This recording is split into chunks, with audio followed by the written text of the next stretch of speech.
Hi folks, welcome to Show and Tell by AKA. My name's Jackie Stasevich.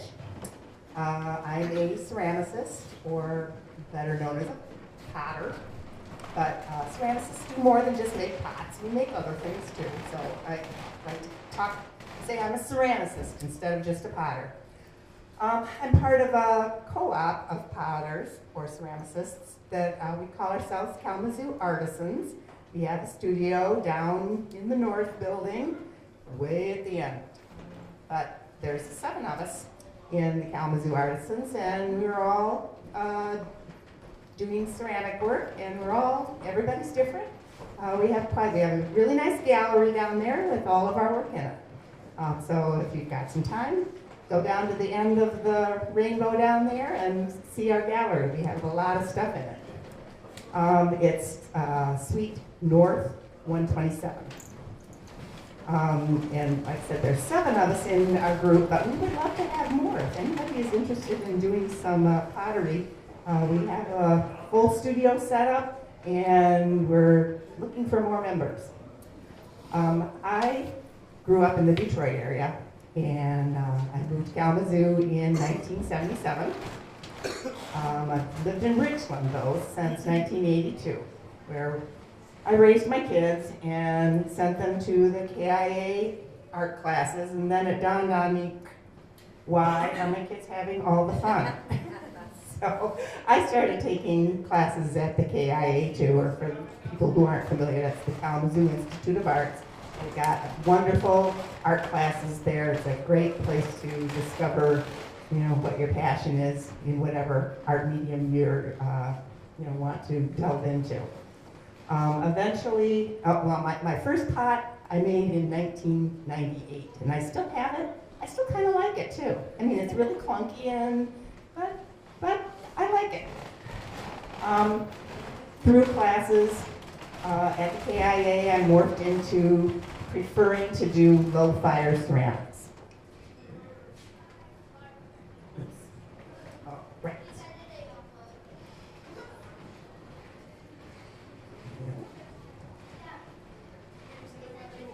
There we go. This is our group, the Kalamazoo Artisans. They're the original members. We've lost a few, we've gained a few. But this is our original picture, and we can't seem to get everybody together at the same time to get a new picture. So I'm still using this one. We have a great time together. Most of these people, we took classes together at the KIA and developed friendships, and are still enjoying working together. This is the kind of low-fire pottery that I've morphed into. Some of my classes that I learned the low-fire techniques were by Michael Kiefer. He's a local potter. His work is extremely colorful, a lot of movement, but he's very contemporary. And I'm not as contemporary as he is. But he passed on, how to use these underglazes and use of color, and I enjoy the color and the painting aspect and being able to make whatever's in my head. The process that I do, here's some more of my colorful bowls. And it's got a little crazy there, but I really enjoyed that piece too. So this is my process. I'll throw a pot, or whether it's a bowl or cup or vase, plate, whatever. It has to dry after I've made it. Then I coat it with a white underglaze. An underglaze is a glaze that goes under a shiny glaze. So it's not going to be waterproof after it's fired with underglazes. It's not going to be shiny. It's not going to be food safe. It needs to have a glaze put over the underglazes. But all of the underglazes are very colorful and easy to use. I use commercial underglazes. They're in a jar, ready to use. I can mix them, I can mix the colors, I can make them a lighter shade or a darker shade or more yellow or more green. It gives me a lot of flexibility in making what I see in my head. So then I draw on the pot after it's coated with the underglaze with a pencil to get my design on. Then I redraw the lines using something called a kitski. It's adapted from, it's a tool that's used when they make Ukrainian Easter eggs in their dyeing process. And you heat the kitski, this little funnel shape right here, it's brass, and you heat it up in a candle flame, this is my candle, and then use the little funnel part to scoop the wax into the hot funnel. Then there's a really tiny little hole at the end that I can use to draw. So I'll draw, put a fine line of hot beeswax on all of my pencil lines. And that line of beeswax is going to resist the underglaze from sticking to the pot. And then when it's fired, the beeswax burns off, so it's not there. And the pencil lines, fortunately, also burn off, so they're not there.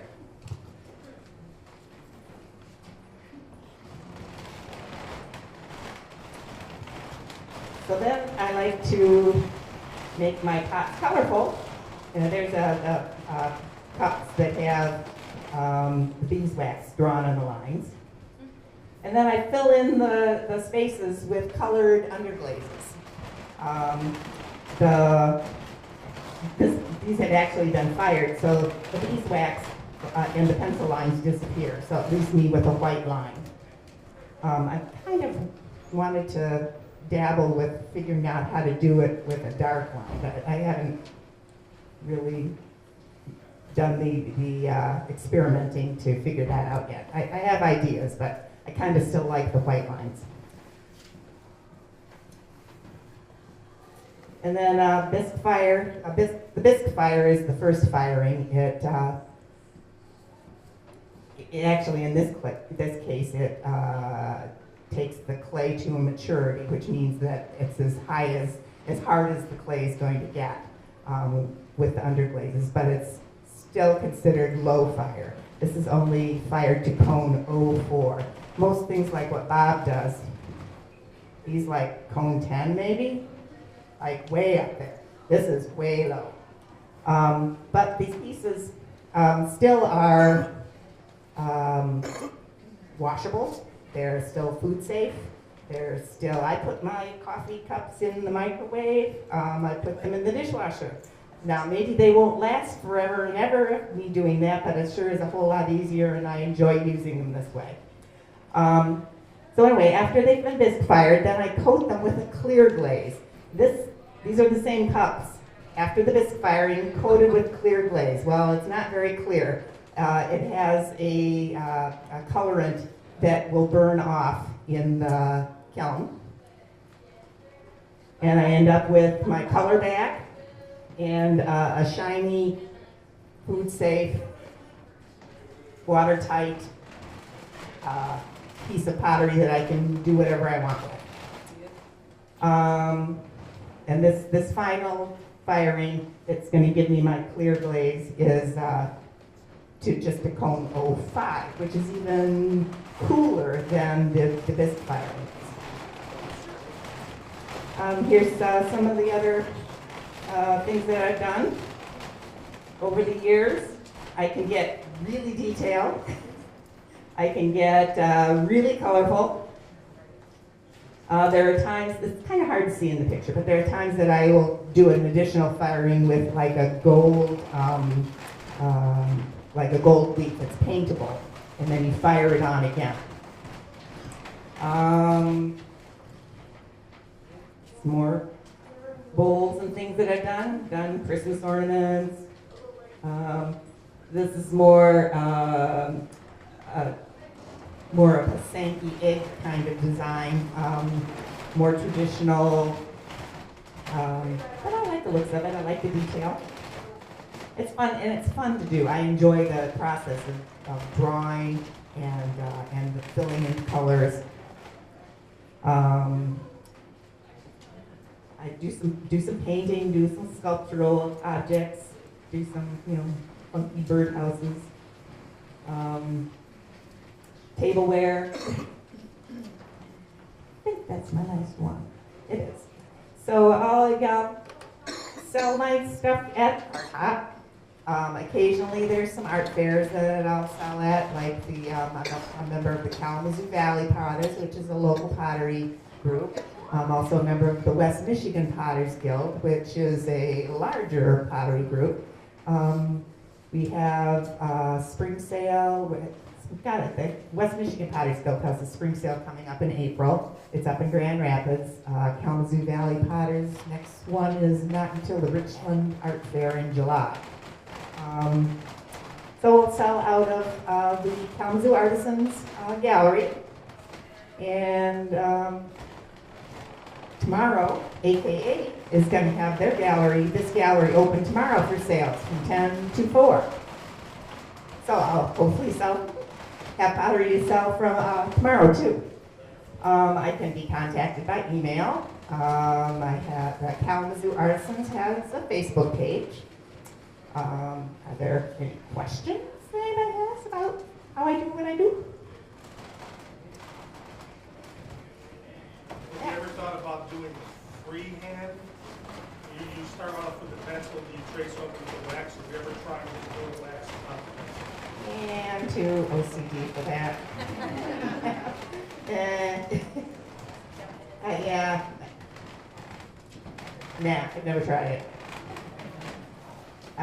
Part of what I really like is the drawing part. So it's kind of fun to do it twice. And when you get the pencil drawing on, and at times at times I might change it while I'm doing the waxing a little bit, but the general layout is already there, and I pretty much stick to it. Lots of times I'll do, if I do change my mind when I'm doing pencil, I can just rub it out and start all over. I've done that lots.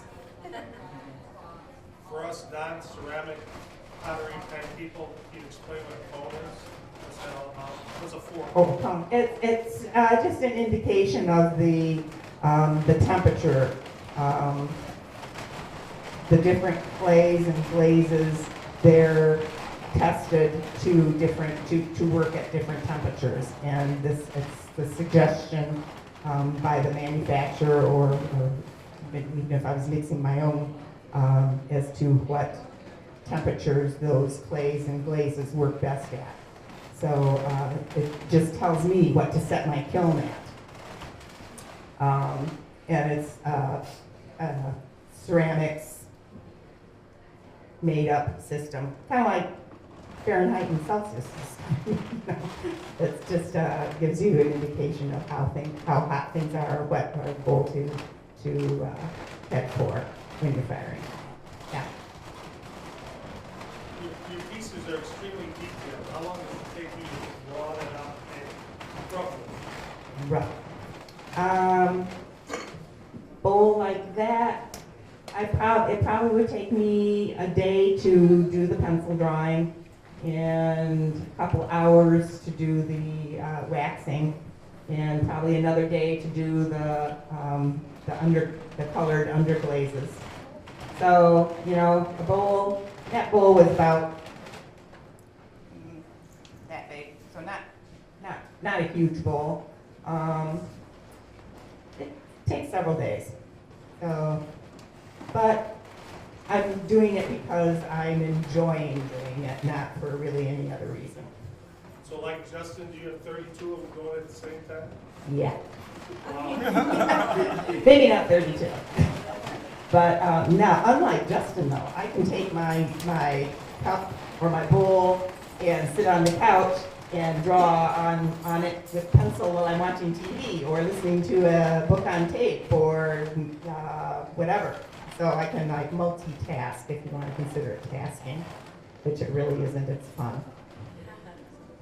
Any other questions?